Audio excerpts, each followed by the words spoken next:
ஆண்டின் பொதுக்காலம் 32ஆம் வாரம் செவ்வாய்க்கிழமை. முதல் வாசகம் சாலமோன் ஞான நூலின் வாசகம் 2ஆம் அதிகாரம் 23 மற்றும் 3ஆம் அதிகாரம் 9 வரை உள்ள இறை வார்த்தைகள்.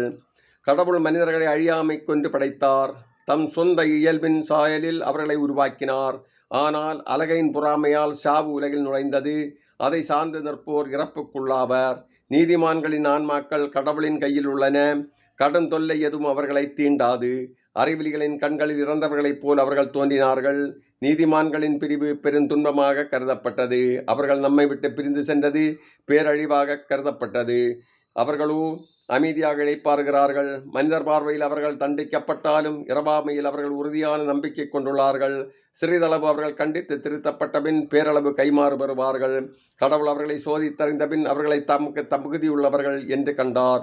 பொன்னை உலையிலிட்டு புடமுடுவது போல் அவர் அவர்களை புடமிட்டார்.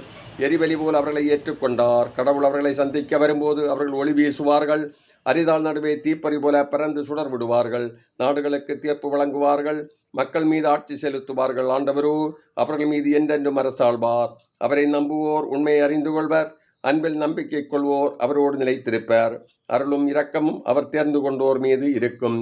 இது ஆண்டவர் வழங்கும் அருள்வாக்கு. இறைவா உமக்கு நன்றி.